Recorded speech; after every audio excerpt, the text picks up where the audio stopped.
तो आज हम बात करने वाले हैं आयरन फिस्ट सीरीज़ के सीज़न 1 के एपिसोड नंबर 1 के बारे में। तो एपिसोड की शुरुआत न्यूयॉर्क सिटी में एक भिखारी टाइप आदमी को दिखाने से होती है, जो कि अपने सामने खड़ी एक बिल्डिंग को देख रहा था, जो कि रैंड इंटरप्राइजेस की बिल्डिंग थी। अब ये पास में खड़े एक आदमी से बोलता है कि दरअसल ये बिल्डिंग मेरी है। अब जैसे ही वो आदमी इसकी बात सुनता है तो वो इसकी हालत को देखने लगता है, जो कि बिल्कुल भी अच्छी नहीं थी, और इसीलिए वो इससे बोलता है कि शायद तुम्हें इसे बेचकर अपने लिए कुछ जूते खरीद लेने चाहिए। पर यह आदमी इस बंदे की बात पर ध्यान ना देता हुआ रैंड इंटरप्राइजेस में घुस जाता है, जहां पर जाने के बाद ये रिसेप्शनिस्ट से बोलता है कि मुझे हैरोल्ड मीचम से मिलना है। जवाब में वो औरत बोलती है कि ये बिल्कुल भी पॉसिबल नहीं है। इस पर वो आदमी अपना नाम बताते हुए कहने लगता है कि मैं डैनी रैंड हूँ, वेंडल रैंड का बेटा। और अब इस बात को सुनने के बाद वो औरत किसी को फ़ोन मिलाती है और डैनी रैंड को वेट करने के लिए बोलती है, पर इस औरत के होश बिल्कुल उड़ चुके थे। अब डैनी यहाँ पर इधर उधर की चीज़ों को देखने लगता है और साथ ही इसे ये भी पता चलता है कि इसकी कंपनी ने बहुत ज़्यादा तरक्की कर ली है। अब यहाँ पर हम लोग एक कमर्शियल के थ्रू हैरोल्ड और वेंडल को देख पाते हैं, जिन्होंने ही इस कंपनी की शुरुआत करी थी, जिसमें कि वेंडल रैंड 51% शेयर का मालिक था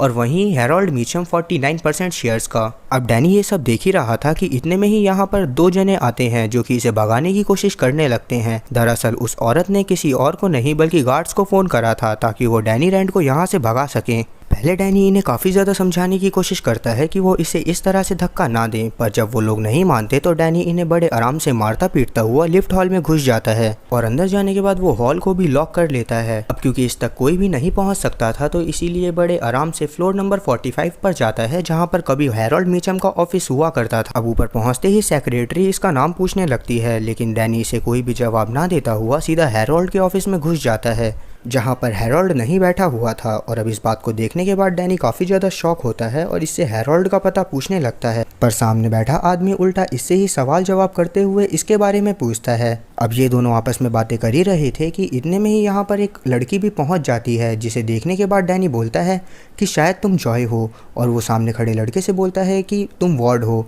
अब इस बात को सुनने के बाद ये दोनों ही काफ़ी ज़्यादा शॉक थे, पर ये दोनों इससे पूछते हैं कि आखिरकार तुम हो कौन। इस पर डैनी इन्हें जवाब देता है कि हे बडीज़, मैं हूँ, मैं डैनी रैंड। और इस बात को सुनने के बाद ये दोनों तो बहुत ज़्यादा शॉक होते हैं, पर वॉर्ड इससे बोलता है कि ऐसा नहीं हो सकता। डैनी रैंड 15 साल पहले एक प्लेन क्रैश में मारा जा चुका है, और अफसोस कि उसकी पूरी फैमिली भी उसी प्लेन क्रैश में मारी गई थी। इस पर डैनी इन्हें काफ़ी ज़्यादा समझाने की कोशिश करता है कि मेरी फैमिली मारी गई थी पर मैं उसमें ज़िंदा बच गया था, पर वॉर्ड इसकी बात को मानने के लिए ज़रा भी तैयार नहीं था। इसी वजह से डैनी इससे हैरोल्ड का पता पूछता है।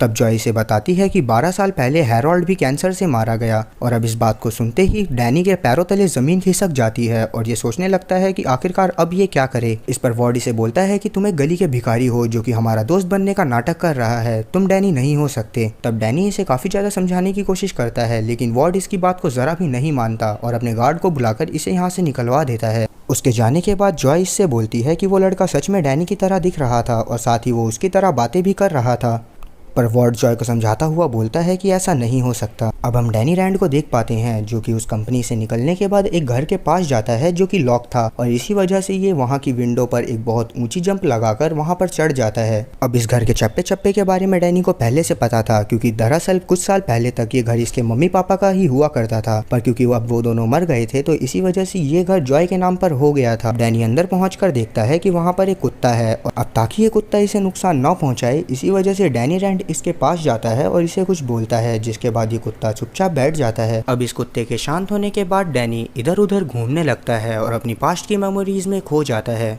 जिसमें कि हम लोग देख पाते हैं कि डैनी, वॉर्ड और जॉय तीनों बैठकर खेल रहे थे, पर क्योंकि वॉर्ड शुरू से ही डैनी को पसंद नहीं करता था इसी वजह से ये यहाँ पर भी इसको परेशान कर रहा था। अब जब सीन वापस से प्रेजेंट में आता है तो हम लोग डैनी को एक पार्क में बैठकर गाने सुनते हुए देख पाते हैं, लेकिन तभी यहाँ पर एक होमलेस पर्सन आता है जिसका नाम की बिगेल था, जिसके पास की एक आईफोन था जो कि इसे थोड़ी देर पहले ही कचड़े के डब्बे में से मिला था। इसीलिए डैनी अपने बारे में इसे कुछ सर्च करने के लिए कहता है और इंटरनेट पर लिखी इन्फॉर्मेशन के हिसाब से इसे ये पता चलता है कि डैनी रैंड और उसकी फैमिली 15 साल पहले हिमालय के एक प्लेन क्रैश में मारे गए थे, जिसके बाद उनकी बॉडीज तक नहीं मिली। और अब इस बात को जानने के बाद डैनी को काफ़ी ज़्यादा दुख होता है और ये सोचने लगता है कि आखिरकार अब ये बाकी सबको यकीन कैसे दिलाए कि यही डैनी रैंड है। अब आगे के सीन में हम लोग देख पाते हैं कि अगले दिन डैनी उसी घर के सामने जाता है और अब जैसे ही जॉय उस घर में से बाहर आती है तो डैनी उसके पास जाकर उसे अपने बारे में बताने की कोशिश करने लगता है। ये इसे पास्ट की काफी सारी मेमोरीज याद दिलवाता हुआ बोलता है कि मेरा यकीन करो, मैं ही डैनी रैंड हूँ।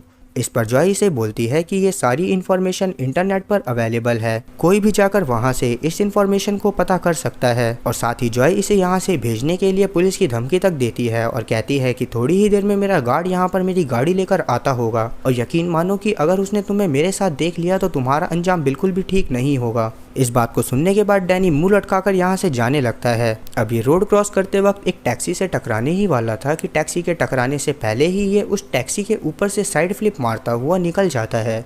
ये सब देखने के बाद जॉय काफी ज्यादा शॉक हो गई थी और सोच रही थी कि कोई इंसान इतनी ऊंची साइड फ्लिप कैसे मार सकता है। अब डैनी यहाँ से जाने के बाद एक पार्क में अपने मार्शल आर्ट्स की प्रैक्टिस कर रहा था कि इतने में ही यहाँ पर एक लड़की आती है जो कि इसे इस तरह से प्रैक्टिस करते देखकर यहाँ पर इसे कुछ पैसे देने लगती है। अब ये इसके बॉक्स में पैसे डालने के बाद अपने डोजो सेंटर के पैम्पलेट्स लगा रही थी। इतने में ही डैनी वो पैसे उठाकर इसके पास आता है और इससे कहता है कि मैं कोई भिखारी नहीं हूँ, मैं बस अपने मार्शल आर्ट्स की प्रैक्टिस कर रहा था। लेकिन कॉलिन वो पैसे वापस लेने से मना कर देती है और यहाँ से जाने लगती है। तब डैनी इसके पास आते हुए इससे कहने लगता है कि मैं तुम्हारे डोजो सेंटर में कुछ काम कर सकता हूँ। जवाब में कॉलिन इसे बोलती है कि मुझे माफ़ करना, पर मेरे डोजो सेंटर में तुम्हारे लायक कोई भी काम नहीं है। वहीं हम लोग जॉय को देख पाते हैं जो कि वार्ड को इन सभी चीज़ों के बारे में बता रही थी और कह रही थी कि शायद हो सकता है कि वो सच में डैनी रैंड हो। जवाब में वार्ड बोलता है कि उस आदमी का हमें कुछ करना पड़ेगा, वो बंदा बस हमारे इमोशंस के साथ खेल रहा है क्योंकि वो जानता है कि उस दिन प्लेन क्रैश में हमने अपने एक बहुत अच्छे दोस्त को खो दिया और वो बस हमारे पैसों के ऊपर कब्जा करना चाहता है। इस बात को सुनने के बाद जॉय वापस से वार्ड की बातों से कन्विंस हो जाती है। लेकिन अब जब वार्ड वापस अपने घर जा रहा होता है तो हम लोग देख पाते हैं कि इसकी गाड़ी में डैनी रैंड पहले से ही मौजूद है, क्योंकि इसे वापस से सब कुछ याद दिलाने की कोशिश करने लगता है। और वार्ड इससे नहीं डरता और अपनी गाड़ी में से गन निकालकर इसके ऊपर पॉइंट कर देता है। अब ये सब देखने के बाद डैनी काफी ज्यादा गुस्से में आ गया था, इसी वजह से ये पहले तो वार्ड को वार्निंग देता है, पर जब वार्ड गन नीचे नहीं करता तो डैनी पलक झपकते ही उसके हाथ से गन छीन लेता है और उल्टा उसी के ऊपर पॉइंट कर देता है। पर क्योंकि डैनी यहाँ पर इसे मारने के लिए नहीं आया था, इसी वजह से ये गन को साइड में फेंकता हुआ गाड़ी ड्राइव करने लगता है। इससे बोलने लगता है कि मुझे बताओ कि आखिरकार मेरी फैमिली के साथ क्या हुआ था। जवाब में वार्ड बोलता है कि तुम्हें हमारी कंपनी में से एक फूटी कौड़ी तक नहीं मिलेगी। इस पर डैनी बोलता है कि मैंने तो पैसों की बात ही नहीं करी, मुझे बस मेरी फैमिली के बारे में जानना है। ये सब बोलता हुआ डैनी काफी स्पीड में गाड़ी चला रहा था, इसी वजह से वार्ड की फट के हाथ में आ जाती है और ये बताने लगता है कि डैनी रैंड की फैमिली 15 साल पहले एक प्लेन क्रैश में मारी गई थी। साथ ही वार्ड इसे बोलता है कि अगर तुम असली डैनी रैंड हो तो अपना डीएनए टेस्ट दो या तो फिर अपना फिंगरप्रिंट टेस्ट करवाओ। जवाब में डैनी बोलता है कि जिस वक्त मेरी फैमिली का एक्सीडेंट हुआ तब मैं सिर्फ 10 साल का था और क्योंकि उस वक्त मैंने अपना फिंगरप्रिंट टेस्ट नहीं करवाया था तो इसी वजह से कोई भी रिकॉर्ड अवेलेबल नहीं है। साथ ही में अब मेरा कोई भी रिश्तेदार जिंदा नहीं है, इसी वजह से मेरा डीएनए टेस्ट भी पॉसिबल नहीं हो सकता। ये सब सुनने के बाद वार्ड इसे वापस से टॉन्ट करने लगता है। डैनी इसी वजह से गुस्से में गाड़ी की स्पीड तेज कर देता है और अब ये एक बैरियर से टकराने ही वाली थी कि तभी डैनी को पास्ट के कुछ विजन्स आते हैं, जिसमें कि हम लोग देख पाते हैं कि डैनी का प्लेन क्रैश होने वाला है और इसकी मॉम इसे शांत करवाने की कोशिश कर रही हैं। अब ये सब याद आते ही डैनी तुरंत ही उस गाड़ी को रोक देता है और ये काफी ज्यादा घबरा गया था, इसी वजह से ये सॉरी बोलता हुआ यहाँ से चला जाता है। अब डैनी यहाँ से जाने के बाद वापस से परेशान होकर पार्क में बैठा हुआ था, तभी इसके पास बेगल आता है जो कि इससे बातें करते हुए इसका पर्पस पूछता है। जवाब में डैनी इसे बताता है कि इसका पर्पस सिर्फ इतना ही है कि ये कुनलुन को प्रोटेक्ट कर सके ताकि शाओला का सैक्रिफाइस बेकार ना जाए। अब इस बात को सुनने के बाद बेगल हंसने लगता है क्योंकि इसकी समझ में कुछ भी नहीं आया था। अब तभी डैनी कुछ सोचता है और वो उसी डोजो सेंटर में पहुंच जाता है जिसके की पैम्पलेट सुबह कॉलिन विंग लगा रही थी। अब यहाँ पर पहुंचने के बाद ये कॉलिन से बोलता है कि मैं यहाँ के मास्टर को चैलेंज करना चाहता हूँ। जवाब में कॉलिन बोलती है कि मैं ही यहाँ की मास्टर हूँ और मैं तुम्हारा चैलेंज एक्सेप्ट नहीं करती थी। ये सुनने के बाद डैनी शांत हो जाता है। तब डैनी इससे बोलता है कि मैं यहाँ पर बच्चों को कुंफू सिखा सकता हूँ, इसीलिए कॉलिन इससे पूछती है कि तुम मुझे बताओ तुमने कुंफू कहाँ से सीखा है। जवाब में डैनी इसे कुनलुन का नाम बताता है, पर क्योंकि ऐसी कोई जगह यहाँ पर एग्जिस्ट करती ही नहीं थी, इसी वजह से कॉलिन को इसकी बात पर यकीन नहीं होता और इसे लगता है कि ये मजाक कर रहा है। और यही सब सोचते हुए कॉलिन इसे यहाँ से जाने के लिए बोलती है, पर इसके जाने से पहले ये इसे एक जोड़ी शूज भी देती है, जिसके लिए डैनी इसका शुक्रिया करता है और चुपचाप यहाँ से चला जाता है। अब ये नीचे बैठकर शूज पहन ही रहा था कि इतने में ही यहाँ पर वार्ड का गार्ड शैनन पहुंच जाता है, जो कि अपने कुछ गुंडे दोस्तों के साथ आया हुआ था और ये डैनी को देखते ही इसके ऊपर हमला कर देता है। पर क्योंकि डैनी भी लड़ाई में कम नहीं था, इसी वजह से ये शैनन को मारता पीटता हुआ यहाँ से भागने की कोशिश करने लगता है।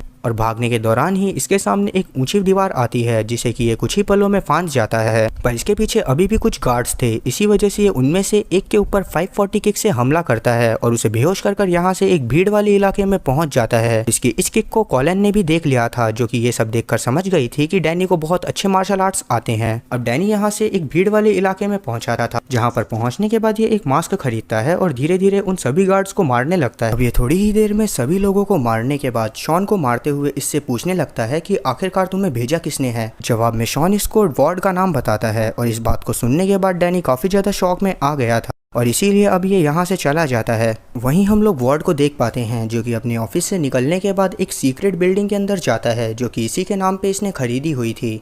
अब ये उस बिल्डिंग में घुसकर एक लिफ्ट से ऊपर की तरफ जाता है और ये एक सीक्रेट डोर के पास पहुंचता है, जहां पर गेट के बाहर एक हैंड स्कैनर लगा हुआ था। अब जैसे ही ये इस पर अपना हाथ रखता है, वैसे ही वो गेट खुल जाता है। अब वार्ड के अंदर जाने पर हमें पता चलता है कि ये यहाँ पर हैरोल्ड से मिलने आया हुआ है, जो कि अभी भी जिंदा है, पर इसने अपने मरने की झूठी खबर बाहर फैला रखी है। अब यहाँ पर वार्ड हैरोल्ड को डैनी के बारे में सब कुछ बताना चाहता था और यही सारी चीजें पहले से ही हैरोल्ड को पता थी, जिस वजह से ये खुद भी बहुत ज्यादा परेशान था, क्योंकि इसे समझ में नहीं आ रहा था कि वो जिंदा कैसे बच गया। और चलो मान लो वो बच भी गया तो उसने मार्शल आर्ट कहाँ से सीखे। और यही सारी चीज़ें ये वार्ड को पता करने के लिए बोलता है। साथ ही ये इससे ये भी बोलता है कि तुम्हें सिर्फ उतना ही करना है जितना कि मैंने कहा है, जैसे कि हमेशा करते आए हो। अब इस बात को सुनने के बाद वार्ड हाँ में सर हिलाता हुआ यहाँ से चला जाता है। वहीं हम लोग डैनी को देख पाते हैं, जो कि जब पार्क में पहुँचता है तो ये यहाँ पर बिगेल को देखता है, जो कि बहुत ज़्यादा नशे कर यहाँ पर सोया हुआ था। और इस चीज़ को देखने के बाद डैनी समझ नहीं पाता कि अब इसे कैसे उठाया जाए। तभी ये बीगल के हाथ में एक फैल्कन का टैटू नोटिस करता है, जिसे देखने के बाद ये सोचने लगता है कि आखिरकार इस टैटू का क्या मतलब है। अब यहाँ से अगले दिन सीन आता है और हम लोग देख पाते हैं कि डैनी वापस से रैंड इंटरप्राइजेस में घुस गया है। अब थोड़ी देर बाद जब जॉय यहाँ पर आती है तो ये डैनी को अपने ऑफिस में पाती है और अब ये इससे पूछती है कि आखिरकार तुम यहाँ तक कैसे पहुँचे। जवाब में डैनी इससे बोलता है कि ये मेरे दूसरे घर जैसा है और इसी वजह से मुझे यहाँ के सारे इन्स और सारे आउट्स पता हैं।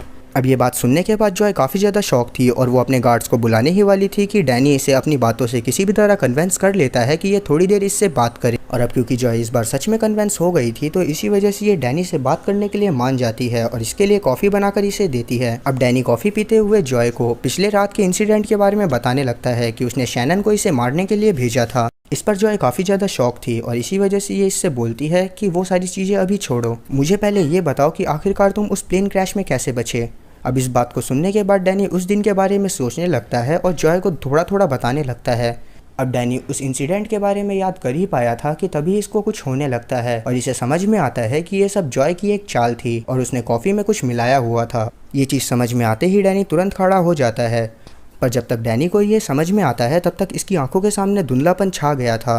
अब ये उस धुंधलेपन में अपने सामने वार्ड और जॉय दोनों को देख पाता है और उन दोनों में इसे वो दो मॉन्क्स दिखते हैं जिन्होंने इसकी जान बचाई थी। अब जब डैनी की आंखें वापस से खुलती हैं तो ये अपने आप को एक मेंटल असाइलम में पाता है, जहां पर इसे बांध कर रखा हुआ था। अब ये होश में आया ही था कि तभी डॉक्टर इसे वापस से बेहोश कर देता है। अब डैनी के सपने में हम उस इंसिडेंट को देख पाते हैं जब इसका प्लेन क्रैश हुआ था। अब वहाँ पर डैनी और इसके मम्मी पापा बहुत ज़्यादा ही घबराए हुए थे, क्योंकि ये समझ गए थे कि शायद ये इनका आखिरी दिन है। तब डैनी के पापा और डैनी की मम्मी दोनों ही डैनी को आखिरी बार आई लव यू बोलते हैं और इतने में ही इनका प्लेन जाकर हिमालय की चोटियों से टकरा जाता है। और इस एपिसोड के लास्ट सीन में हम लोग डैनी के आईपॉड, जिसको वो हमेशा अपने पास रखता है, उसको बर्फ़ में पड़ा हुआ देखते हैं। और इसी के साथ इस शानदार एपिसोड का अंत होता है।